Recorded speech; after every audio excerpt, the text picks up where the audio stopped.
राष्ट्रवादी काँग्रेस पक्षाचे माजी राष्ट्रीय सचिव सच्चिदानंद सिंह यांच्याकडून पक्षाच्या राष्ट्रीय अध्यक्षा सुनेत्रा पवार आणि प्रफुल्ल पटेल यांना पुन्हा एकदा रिमाइंडर नोटीस पाठवण्यात आलेली आहे। 17 ऑगस्टला ही रिमाइंडर नोटीस पाठवलेली आहे।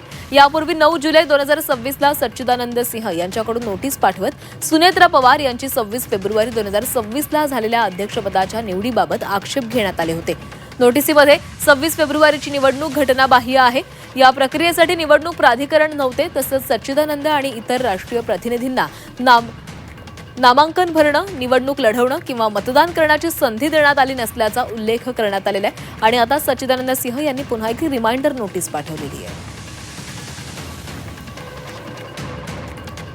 काय आक्षेप होता पाहूयात। अजित पवारांच्या निधनानंतर प्रफुल्ल पटेल यांनी हंगामी राष्ट्रीय अध्यक्ष म्हणून कामकाज सांभाळणं अपेक्षित होतं,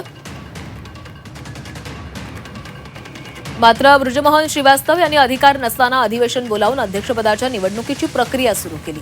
पक्षाच्या संविधानानुसार अध्यक्ष निवडीची प्रक्रिया पाळण्यात आली नाही। मुंबईतील पक्षाच्या अधिवेशनातील निवडणूक प्रक्रियेवर आक्षेप नोंदवला होता। 28 फेब्रुवारी, 10 मार्च आणि 29 एप्रिल 2026ला निवडणूक आयोगाकडे पाठवण्यात आलेल्या पत्रव्यवहारामध्ये विसंगती आढळून आलेली आहे। प्रतिनिधींना वैध सूचना देण्यात आली नाही, त्यामुळे संपूर्ण निवडणूक प्रक्रिया बेकायदेशीर असल्याचं सच्चिदानंद यांनी म्हटलेलं आहे। सुनेत्रा पवार यांच्या राष्ट्रीय अध्यक्षपदाच्या निवडीला अवैध ठरवावं असं देखील त्यांनी आपल्या पत्रामध्ये नमूद केलं होतं।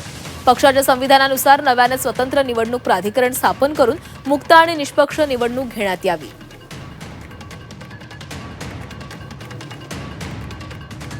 अशी मागणी देखील सच्चिदानंद सिंह यांनी केलेली होती आणि या पत्रानंतर एक रिमाइंडिंग पत्र असं त्यांना पाठवण्यात आलेलं आहे।